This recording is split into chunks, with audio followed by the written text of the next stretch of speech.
What's up everyone, Mike here. I've got a great video for you guys today. We are in the mushroom lab and I'm gonna give you a recipe to make the best no prep grain spawn, all right? Now, I've got a bunch of bags prepared here. I'm gonna tell you guys the exact ingredients at the exact ratio with the perfect sterilization time that is required to make the best no prep grain spawn. Now, I got this recipe from an OG grower many years ago, and this is a secret I'm gonna share with you guys today. You ready? Let's get it. All right, everyone, just 3 ingredients. That is Truffles, the mushroom farm cat. Everyone say hi to Truffles. Ingredient number 1, a little bit of grain. Ingredient number 2, vermiculite. And last, but definitely not least, ingredient number 3, a little bit of high quality H2O. Now let's talk about all the proper ratios to make this recipe happen. All right, you guys, it's as simple as 1, 2, 3, millet, vermiculite, water. How much of each ingredient do we need? All right, so to make a nice little 5-pound bag of grain, just like I got right there, you're gonna need 1,500 milliliters of millet, 1,000 milliliters of vermiculite, and 1,000 milliliters of water. Okay, so that is the ingredient list. That is the ratio to make the perfect no prep grain spawn. So 1.5 millet to 1 water to 1 vermiculite, okay? Pretty simple, all right? What I like to personally do is I like to take my dry ingredients, so the 1,500 milliliter of millet and the 1,000 milliliter of vermiculite, mix those in a tote, okay? You can even just make a giant batch, like I said, 1.5 to 1, okay? Millet to vermiculite, and that will be your dry ingredients batch. And then you can even get a perfect size scoop then, just to take 1 scoop of that is exactly 2,500 milliliter total volume, because you've got 1,500 millet, 1,000 vermiculite, so that is 2,500 milliliter total volume of your dry ingredients. And then you will be adding 1,000 milliliter of water to that, and that's it. It's that simple, okay? So like I said, there's no soaking, no simmering. You're literally gonna make the dry ingredient batch, take a scoop of that, and then take a scoop of water. Now what I've done is I've just put a little clip together of me putting the proper amount of millet in a bag and the proper amount of vermiculite in a bag. Then I kind of mix it up. I add the water to that and I mix it up a little bit more, all right? So I'm just gonna roll those clips so everyone can see, but it's really that simple. Simple as just putting 2,500 milliliters of dry ingredients in a bag and then 1,000 milliliters of water, all right? Let's check it out. Okay everyone, so what I'm gonna show you right here is adding the dry ingredients to the bag. So I'm putting the millet in right now, 1,500 milliliters of millet, and then I'm gonna add 1,000 milliliters of vermiculite, and then we will add our water. Now, like I said before, you can make a giant tote just full of the proper ratio of millet and vermiculite and just get 1 properly sized scoop just to make it nice and easy for you. But I wanted to show it kind of in steps here just so everyone gets a good idea and understand exactly what's going on. I also like to mix it up here real good just so you guys can see we're getting a good mixture of those dry ingredients. And now it's time to add the water. So I'm just gonna add 1,000 milliliters of water in here, and then we're just gonna mix it up again. And I'll kind of show you how the vermiculite soaks up some of that water. And it makes the bags nice and kind of like firm. They're not sloppy like some of the no prep, no simmer, no soak recipes, just because that vermiculite will soak up some of the water kind of like a sponge.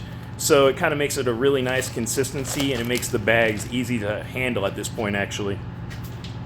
All right everyone, so that was pretty simple. Like I said, 2,500 milliliters of dry ingredients to 1,000 milliliters of water per bag, and that will be the perfect recipe for no prep grain spawn.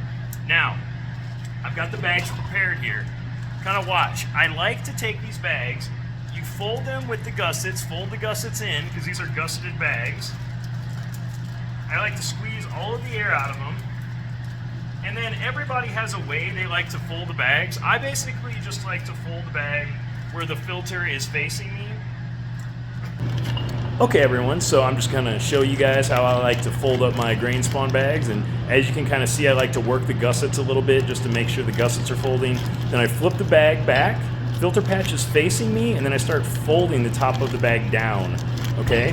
Folding over the filter patch.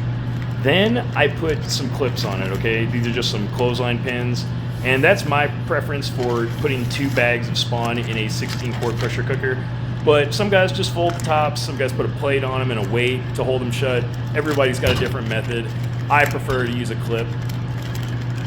Now as you can see, I'm just kind of working this next bag down, squeezing the air out, working the gussets. Now I start folding the top towards me over the filter patch.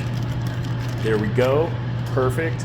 I'll go ahead and I'll put those clips on there, add one more clip, and these bags are ready to go in the pressure cooker. So I have this folded up, and then I actually put these clothespins on there. Now, a lot of guys do different techniques for this. This is just my technique. I've been doing it forever, and I never have a problem with it, so this is how I roll. But anyway, go ahead, I put that in the pressure cooker. And I'm just using 16-quart pressure cookers for this. We're making 4 bags of 5-pound grain, and I'm gonna run 2 16 quarts, and I'm gonna cook these things for 3 hours, all right? I feel like 3 hours is the perfect sterilization time for your grain spawn. And now you need to make sure you add the proper amount of water to the pressure cooker. So I've got our pressure cooker full of grain now. I'm gonna add the right amount of water. I'll tell you guys exactly how much water I add to this, and we'll be back in just a little bit. Okay everyone, so the pressure cookers are loaded. I've got about 5,500 milliliter of water. That's 5,500 milliliter of water in each pressure cooker. These are 16-quart pressure cookers, and those are 5-pound grain bags. And we are gonna cook these things for 3 hours, all right? We're gonna be right back in a little bit.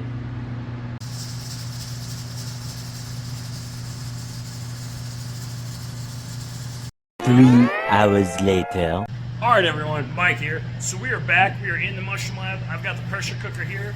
It is cooled down. So what I'm going to go ahead and do is I'm going to remove the lid, and then I'm going to remove the bags of grain spawn that we have cooked, and then I'm just going to place them up here on top of this rack I have in front of the flow hood to cool off the rest of the way before I inoculate them. Now, you can let your bags stay in the pressure cooker even overnight or for an extended period of time to cool down, and then you can inoculate them. I usually don't like them to sit in the pressure cooker longer than 24 or 48 hours, and then I'll pull them out and I make sure they get inoculated. But anyway, you want to make sure you let them cool down, get as close to room temperature as possible, and then you can go ahead and inoculate them with either a liquid culture, agar culture, grain, anything like that. You can go ahead and inoculate them. But let's go ahead, let's pull them out of this pressure cooker. Let's take a look and see what we got. So there's one of them. It is a beauty too. And here's one more. Both of them are perfectly cooked, all right? So I just want to say, if anyone has questions about this whole process or anything like that, just be sure to drop it down in the comment section below, and I will totally address that. And I want to say, a lot of you have left questions in previous videos, and I have yet to answer some of those questions. I will do that as soon as I post this video up. And I also want to say, I'm going to make a specific subscriber Q&A just for those of you who have left comments in the comment section. So not only am I going to address your comments and answer them in the comment section, but I'm also going to specifically do a subscriber Q&A on the questions you guys have left in the comment section. So anyone who has a question tonight or at all, put it in the comment section right now, and I will address it. Whether or not it has to do with this video or not, just make sure it has to do with mushrooms or farming, and I'll take care of you. But anyway, everyone, I hope you found this video helpful and informative. If you did, please drop it a like.